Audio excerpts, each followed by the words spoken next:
Table है ये अब मुकम्मल तैयार हो गया है। Everything is done. Hello, welcome to मुशप्पर from the capital of Sweden, Stockholm.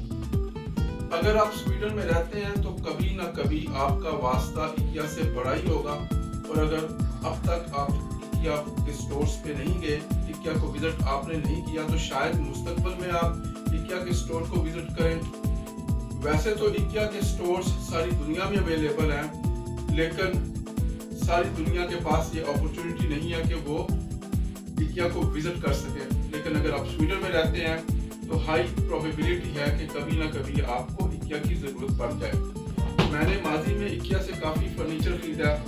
इकिया सिर्फ फर्नीचर नहीं बेचती, वो बहुत सी और चीज़ें भी बेचती है। फॉर एग्जांपल डिफरेंट किस्म की जो इलेक्ट्रॉनिक्स की प्रोडक्ट्स हैं वो आप खरीद सकते हैं इकिया से, जो कि घर में इस्तेमाल होती हैं। इसके अलावा किचन की चीज़ें भी आप इकिया से खरीद सकते हैं। इसके अलावा बेड शीट्स और कारपेट्स और मुख्तलिफ किस्म की चीज़ें जो कि घर में यूज़ होते हैं वो आप इकिया से खरीद सकते हैं। इसके अलावा इकिया दुनिया का सबसे बड़ा रेस्टोरेंट भी है, लेकिन मशहूर ज़्यादातर इकिया फर्नीचर की वजह से है। माजी में मैंने काफ़ी फर्नीचर खरीदा है इकिया से, हर किस्म का फर्नीचर, बेड्स खरीदे हैं, बड़ी बड़ी अलमारियाँ खरीदे हैं। और अगर आप इकिया से फर्नीचर खरीदें तो आप नोट करेंगे कि इकिया का फर्नीचर इस किस्म के बॉक्सेस में आता है, इस किस्म के डब्बों में होता है, और ये अनअसेंबल्ड फर्नीचर होता है, उसको आपको असेंबल करना पड़ता है। आपके पास मुख्तलिफ चॉइसेस होती हैं, आप खुद भी असेंबल कर सकते हैं, किसी से भी करवा सकते हैं, इकिया से भी आप असेंबल करवा सकते हैं उसके फर्नीचर को। लेकिन ज़्यादातर लोग स्वीडन में खुद ही इकिया के फर्नीचर को असेंबल करते हैं। जब मैं पाकिस्तान में जिक्र करता हूँ कि इकिया से मैंने कोई चीज़ ली है और उसको मैंने खुद असेंबल किया, तो पाकिस्तान में लोग समझते हैं ये पता नहीं कितना कॉम्प्लिकेटेड काम होगा, कितना कॉम्प्लेक्स होगा, आप कारपेंटर की जॉब कैसे कर सकते हैं। लेकिन बहरहाल ये काफ़ी सिंपल है। इकिया ये करता है कि इकिया जो है ना वो फुल इंस्ट्रक्शंस आपको प्रोवाइड करता है कि आपने फर्नीचर को असेंबल कैसे करना है, और ये इंस्ट्रक्शंस कोई भी आदमी फॉलो कर सकता है, आप भी फॉलो कर सकते हैं। अगर आप हैंडीकैप नहीं है तो एरिक्सन का फर्नीचर जो असेंबल करना वो पॉसिबल है। इकिया का जो फर्नीचर है उसको बाज़ दफ़ा असेंबल करना आसान होता है और बाज़ दफ़ा मुश्किल भी होता है। कई घंटे भी लग सकते हैं, कई दिन भी लग सकते हैं। डिपेंड करता है कि आपने इकिया से जो फर्नीचर खरीदा है वो किस किस्म का खरीदा है और वो कितना बड़ा है, कितना छोटा है। लेकिन ये इतना भी मुश्किल काम नहीं है। आज हम आपको डेमोन्स्ट्रेट करके दिखाएंगे कि आप इकिया का फर्नीचर किस तरह असेंबल कर सकते हैं। ये एक टेबल है जो कि हमने खरीदा है अब्दुल्ला के लिए, इस बच्चे के लिए, और इसको हम असेंबल करने की कोशिश करेंगे। इकिया के फर्नीचर को असेंबल करने के लिए आपको किसी किस्म के औजार या इक्विपमेंट नहीं चाहिए होते, क्योंकि इकिया अपने पैकेज में वो सारी चीज़ें प्रोवाइड करता है जो आपको चाहिए होती हैं उसको असेंबल करने के लिए। लेकिन बहरहाल मेरे पास कुछ इंस्ट्रूमेंट्स हैं जिससे काम ये तेज़ हो जाता है, लेकिन आपको किसी चीज़ की भी ज़रूरत नहीं है।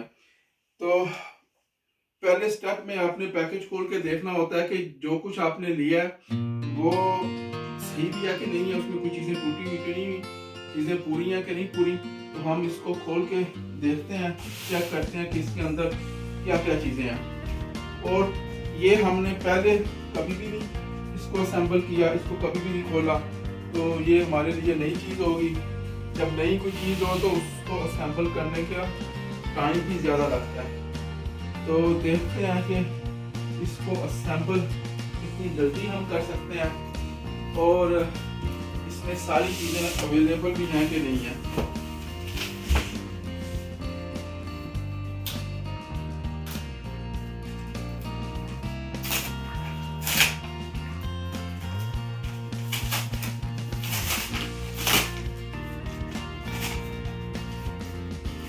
और अब्दुल्ला जो है, क्योंकि ये इसका टेबल है, ये मुझे कह रहा था कि ये इसने खुद असेंबल करना है, तो ये भी मेरी हेल्प करेगा।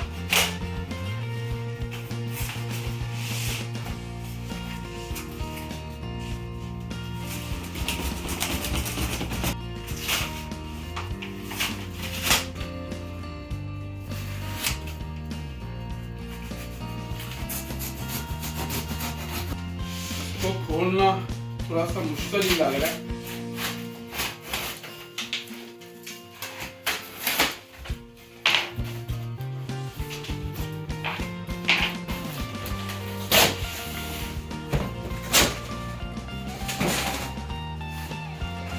तो यही जो करता है, ये आप इसको इस्तेमाल कर सकते हैं प्रोटेक्शन के लिए। आप अपने फर्श को भी इससे प्रोटेक्ट कर सकते हैं, और जब आप असेंबल करेंगे तो ये फर्नीचर भी इससे प्रोटेक्ट हो जाएगा। तो इसको नीचे ही रखेंगे।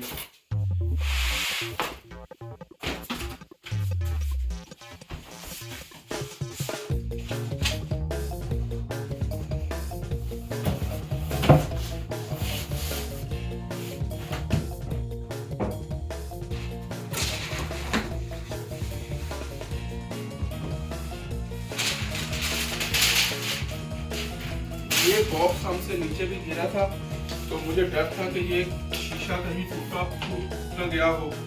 इसको कुछ नहीं हुआ। तो इसका मतलब है कि इकिया की जो पैकेजिंग है ये काफ़ी सिक्योर है, क्योंकि ये पूरा पैकेज नीचे गिरा, लेकिन इस शीशे को कोई नुकसान नहीं हुआ।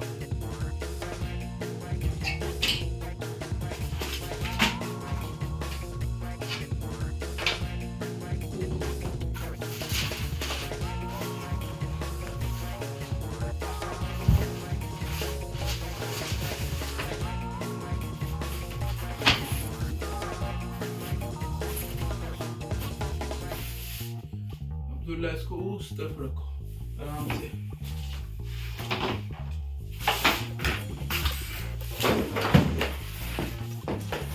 तो ये जो बुक है ये सबसे ज्यादा इम्पोर्टेंट है अगर आपने खुद इकिया के फर्नीचर को सैंपल करना है।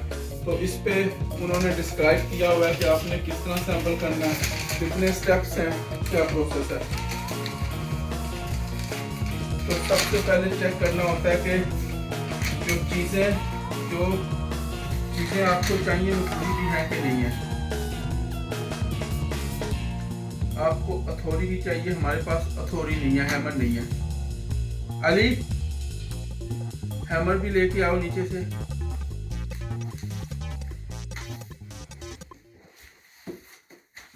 और ये डिफरेंट स्क्रूज हैं जो चाहिए आपको।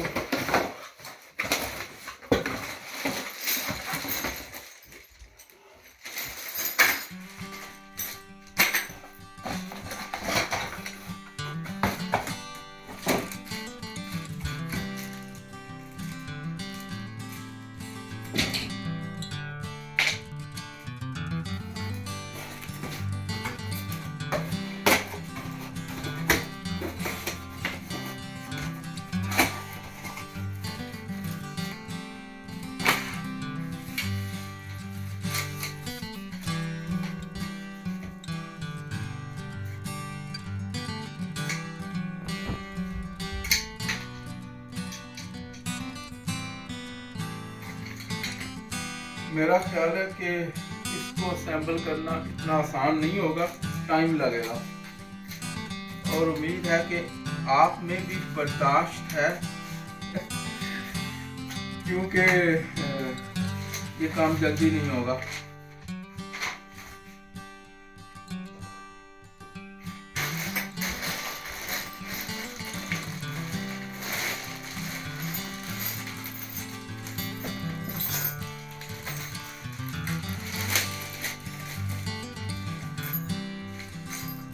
हमने अभी चेक किया, हमारे पास सारी चीज़ें अवेलेबल है। इस बुक में जो कुछ बताया गया वो सब कुछ हमारे पास है हमारी अंडरस्टैंडिंग के मुताबिक। तो अब हम स्टार्ट करेंगे इसकी असेंबली का काम, जो कि इस तरह स्टार्ट होगा।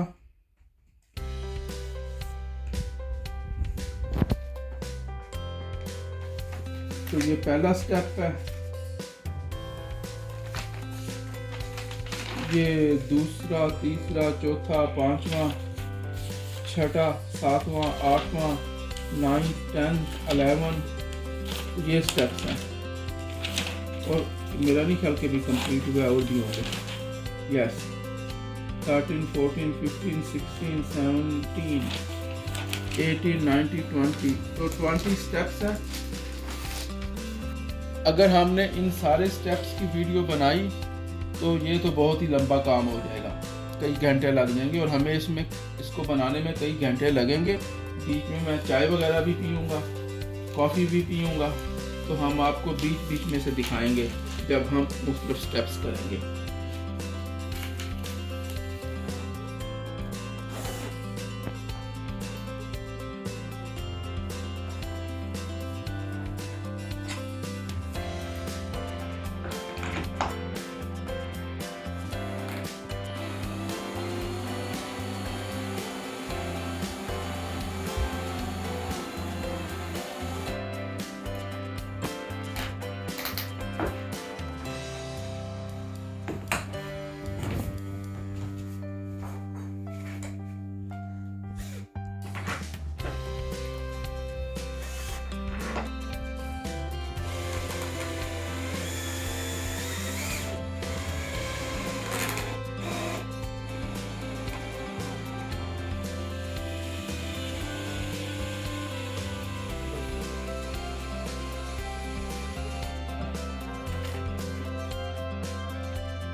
बेसिक स्ट्रक्चर जो है वो हमने खड़ा कर दिया है। इसके बाद भी काफी काम करना है क्योंकि ये जस्ट बेसिक स्ट्रक्चर है। तो अभी ये जो मोमना है, इसका नाम मोमना है। जब ये इसने देखा कि ये टेबल काफी खूबसूरत हो गया तो अब ये कह रही है कि बाबा मुझे भी एक ऐसा टेबल चाहिए। ये टेबल अब्दुल्ला का है लेकिन इसको भी चाहिए। तो नेक्स्ट टाइम हम कभी कोई चीज़ लेके आएंगे तो वो मोमना के लिए होगी। और मोमना कह रही है कि जब उसको भी आप असेंबल करेंगे जो कि इसकी चीज़ होगी, उसकी भी वीडियो बनानी है। तो मोमे नेक्स्ट टाइम जो है ना वो सिर्फ तुम बोलोगी मेरी जगह, तो फिर हम वीडियो बनाएंगे, ठीक है? आवाज़ नहीं आई उस कैमरे में, आवाज़ नहीं आई, ऊंची करके बोलो। ठीक है। उधर देख के आईज में, वो देखो वो camera. Okay, so next time Momna video बनाएगी और उसको हम असेंबल भी करेंगे।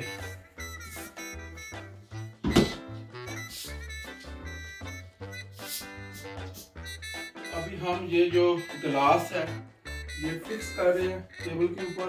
और ये अब्दुल्ला कहता मैंने करना है तो मैं इसको सिखा रहा हूँ। ये थोड़ा सा डिफिकल्ट काम है तो इसलिए मैं इसको दे नहीं रहा मुकम्मल इस तरह। और ये जो उसके बाद मोमना कहती है उसने भी करना है।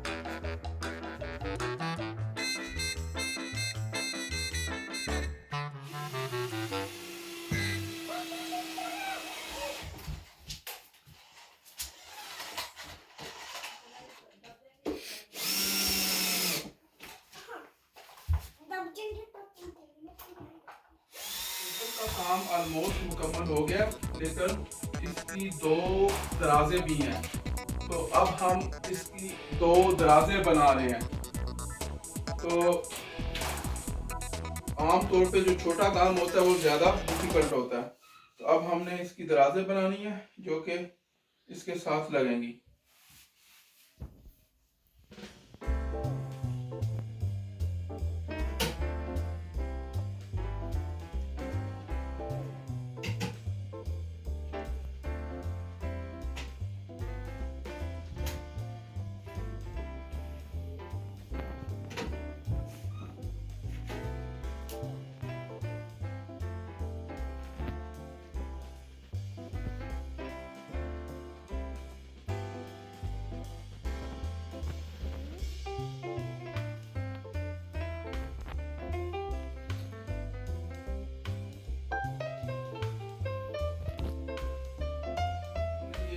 दराज इसके लिए बना लिया। इसको उससे अटैच करना है, डालो बेटा इसके बीच में, ये इधर आएगी और ये वहां अटैच होगी। हमने एक गलती कर दी है, ये उल्टा लगा दिया है, लेकिन खैर ये कोई ज़्यादा प्रॉब्लम नहीं होगी। ये चीज़ उस तरफ जानी थी और ये चीज़ इस तरफ आनी है, तो ये दोनों खोल के हमें दोबारा लगाने पड़ेंगे। बाकी सब कुछ ठीक ठाक है और शुक्र है ये कोई बड़ी मिस्टेक नहीं है। तो हमने ये फिक्स कर लिया, करेक्ट कर लिया, दराज भी लगा रही है और फाइनल यहाँ से टाइट कर रहे हैं, तो इसके बाद ये कंप्लीट हो जाएगा। तो बाय द वे बहुत से लोग जो कि एशिया से आते हैं, जैसे कि पाकिस्तान, इंडिया से, वो समझते हैं कि खुद काम करना हराम है, जबकि खुद काम करना तो सुन्नत रसूल है। तो आप लोग भी स्वीडन से खुद सीखें और खुद भी काम किया करें, प्रैक्टिकल लाइफ गुजारा करें। तो ये जो टेबल है ये अब मुकम्मल तैयार हो गया, एवरीथिंग इज डन। तो आप लोगों ने घबराना नहीं है, अगर आप भी कोई चीज़ इंडिया से खरीदें तो खुद असेंबल कर सकते हैं। इसके इतना ज़्यादा टाइम भी नहीं लगा, छोटी सी प्रोडक्ट थी, लेकिन बहरहाल इसकी बुक ठीक ठाक थी, स्टेप्स ठीक ठाक थे, तो लेकिन ये कोई रॉकेट साइंस नहीं है। उम्मीद है कि ये वीडियो आपको हेल्प करेगी। आज के लिए इतना ही काफ़ी है। ओके, अल्लाह हाफ़िज़। If you like this video, please share this video to the whole world.